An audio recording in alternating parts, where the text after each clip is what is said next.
Bismillahirrahmanirrahim. Assalamualaikum warahmatullahi wabarakatuh. Innal hamdalillah nahmaduhu wa nasta'inuhu wa nastaghfiruh. Wa na'udzu billahi min shururi anfusina wa min sayyiati a'malina. Man yahdihillahu fala mudilla lahu wa man yudlil fala hadiya lahu. Asyhadu an la ilaha illallah wahdahu la syarika lahu wa asyhadu anna Muhammadan 'abduhu wa rasuluh. Allahumma salli wa sallim ala sayyidina Muhammad wa ala alihi wa ashabihi wattabi'in wa man tabi'ahum bi ihsanin ila yaumiddin. A'udzu billahi minasyaitonir rajim. Ya ayyuhalladzina amanu taqullaha haqqa tuqatih wa la tamutunna illa wa antum muslimun. Amma ba'd. Yang berusaha Tuan Haji Ahmad Nazri Muhammad Yusof selaku penerbit rancangan tafsir Al-Quran dan seterusnya, sidang pendengar yang dirahmati Allah Subhanahu wa taala, bersama saya Profesor Dr. Muhammad Najib bin Abdul Qadir, Pusat Kajian Al-Quran dan As-Sunnah, Fakulti Pengajian Islam, Universiti Kebangsaan Malaysia. Tuan-tuan, puan-puan, para pendengar yang dimuliakan, pada hari ini kita akan menyambung kembali rancangan tafsir Al-Quran bagi siri yang ke-6. InsyaAllah pada kali ini kita akan membincangkan mengenai pentafsiran ayat ke-5 surah Yunus. A'udzu billahi minasyaitonir rajim. Bismillahirrahmanirrahim. Huwallazi ja'ala asy-syamsa diya'an wal qamara nuran wa qaddarahu manazila lita'lamu 'adada as-sinina wal hisab. Ma khalaqallahu dzalika illa bil haqqi yufassilul ayati liqaumin ya'lamun. Dialah yang menjadikan matahari bersinar-sinar terang benderang dan bulan bercahaya. Dan dialah yang menentukan perjalanan hidup. Dialah yang menentukan perjalanan tiap-tiap satu itu berpindah randah pada tempat-tempat peredarannya masing-masing, supaya kamu dapat mengetahui bilangan tahun dan kiraan masa. Allah tidak menjadikan semuanya itu melainkan dengan adanya faedah dan gunanya yang sebenar. Allah menjelaskan ayat-ayatnya tanda-tanda kebesaran satu persatu bagi kaum yang mahu mengetahui hikmat sesuatu yang dijadikannya. Sidang pendengar yang dirahmati Allah, Profesor Dr. Muhammad Quraish Shihab melalui kitabnya Tafsir Al-Misbah menyatakan pada ayat kelima, makna perkataan dia difahami oleh para ulama sebagai cahaya yang sangat terang kerana menurut mereka ayat ini menggunakan perkataan tersebut untuk matahari dan menggunakan perkataan nur untuk bulan, sedangkan cahaya bulan tidak seterang cahaya matahari. Al-Imam Ahmad Ibn Hanbal yang menulis tafsir tentang ayat-ayat kauniyah membuktikan bahawa Al-Quran menggunakan perkataan dia dalam pelbagai bentuk untuk perkara yang cahayanya daripada sumber dirinya sendiri, seperti mana yang dinyatakan di dalam Al-Quran. Contohnya perkataan untuk api dalam surah Al-Baqarah ayat ke-17. Perkataan kilat dalam surah Al-Baqarah ayat ke-20. Begitu juga perkataan minyak zaitun dalam surah An-Nur ayat ke-35.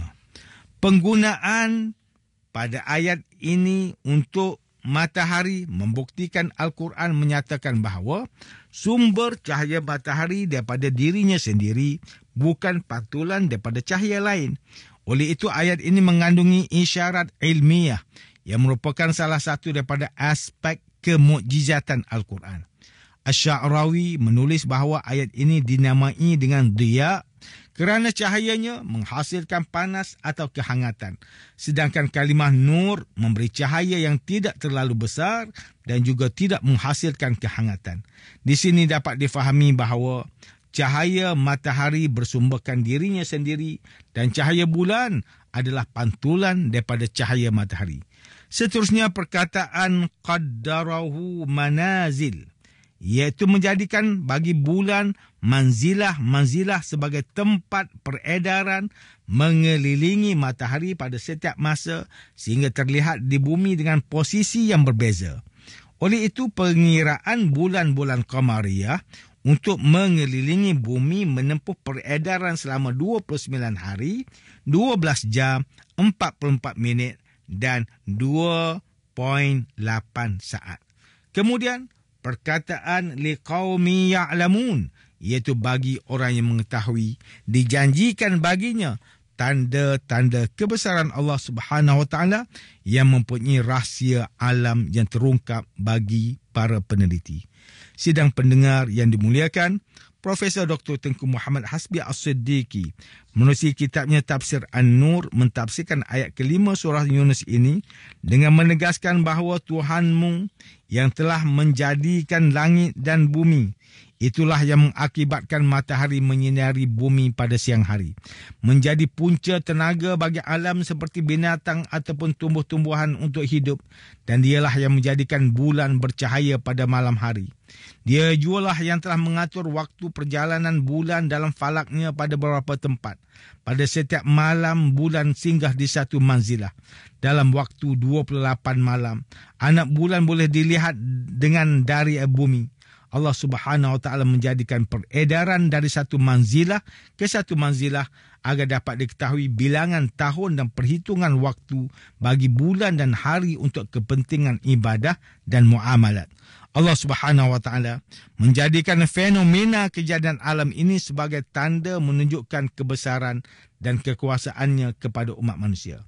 Manakala Ustaz Salahuddin Abdullah dan Ustaz Umar Khalid melalui kitab mereka Tafsir Mubin mentafsirkan ayat kelima surah Yunus ini dengan menyatakan bahawa dialah yang menjadikan matahari terang benderang dan bulan bercahaya pada waktu malam. Itulah tanda yang menunjukkan kekuasaan Allah Subhanahu Wa Taala. Oleh kerana matahari lebih besar daripada bulan, maka ia diberi keistimewaan dengan cahayanya bersinar-sinar dan terang benderang. Imam At-Tabari berkata maksudnya ialah hanya Allah Subhanahu Wa Taala yang memberikan sinar matahari dan cahaya bulan, bukan yang lain daripadanya. Dialah juga yang menentukan perjalanan tiap-tiap sesuatu itu yang berpindah randah pada tempat peredaran masing-masing supaya melalui peredaran matahari itu diketahui melalui pengiraan hari, malam dan siang.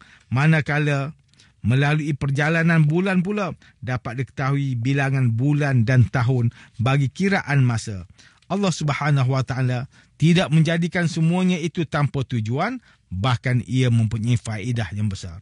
Allah Subhanahu Wa Taala menerangkan bukti mengenai ciptaan alam ini, menjelaskan ayat-ayatnya serta tanda-tandanya, kebesarannya satu persatu bagi mereka yang mahu mengetahui kudrah Allah Subhanahu Wa Taala.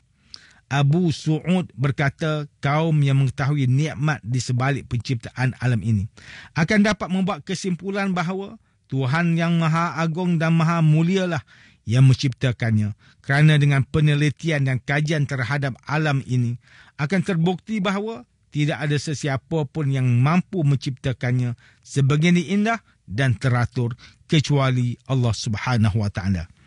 Seterusnya, Hamka melalui kitab Tafsir Al-Azhar ketika mentafsirkan ayat kelima surah Yunus, beliau menukilkan pandangan ahli tafsir Az-Zajjaj bahawa diya'an adalah jamak daripada daw'an, kerana terang matahari itu bukan satu, berbeza dengan bulan yang mempunyai cahaya yang satu.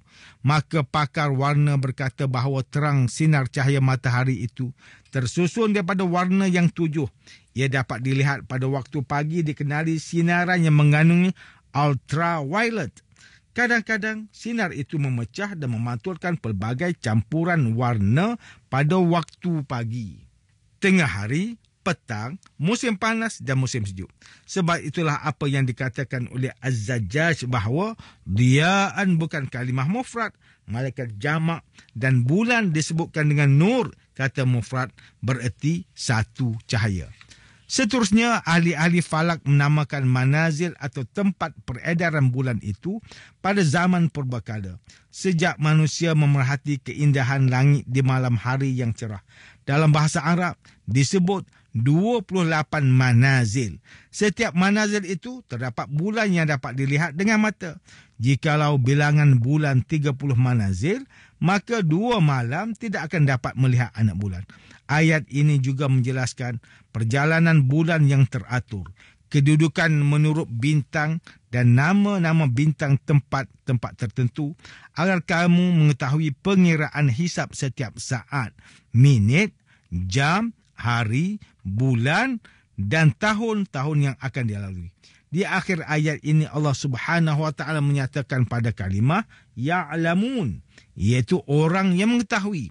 Kalimah tersebut merupakan fi'il mudhari', maka ia mengandungi maksud zaman sekarang dan zaman akan datang.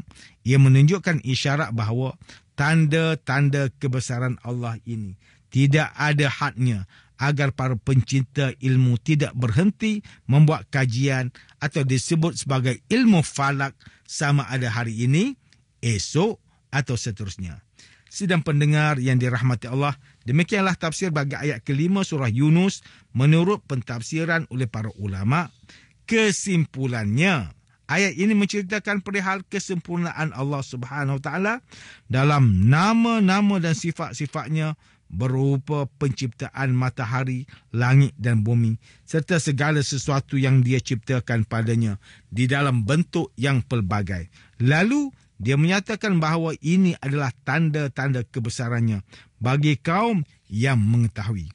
Oleh itu, ia secara tidak langsung menunjukkan kesempurnaan sifat kudrah, ilmu dan kekuasaannya, di mana segala sesuatu perkara berupa kebaikan, ketelitian dan rahmat yang menunjukkan kesempurnaan hanya milik Allah Subhanahu wa taala.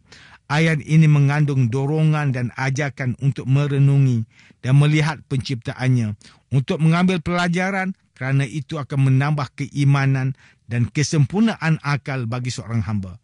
Kesimpulannya, Allah menciptakan semua makhluk menunjukkan kekuasaan Allah, ilmunya yang luas, maha hidupnya dan mentadbir makhluknya dengan penuh hikmah kebijaksanaan Allah Subhanahu wa taala. Pelbagai manfaat dan maslahah seperti dijadikan matahari bersinar, bulan bercahaya, agar dengan keduanya diraih manfaat penting. Yang demikian itu menunjukkan luasnya rahmat Allah ke atas hamba-hambanya.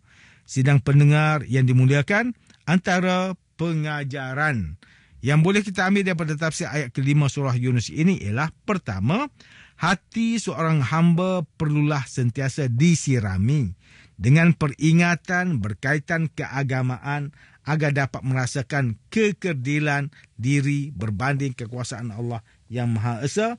Ibarat sepohon pokok tanaman yang daunnya lebat hasil daripada air hujan yang Allah turunkan dari langit. Begitu jua dengan hati manusia.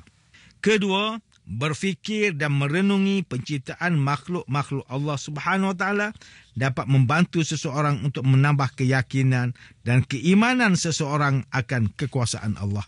Ketiga, melalui mukjizat Al-Quran, ia membuka minda manusia untuk terus berfikir secara waras dan insaf mengenai segala khazanah ilahi yang perlu digali dan diterokai oleh manusia supaya jiwa dan hati kita sentiasa tunduk, khusyuk dan patuh kepada arahan Allah Subhanahu wa taala.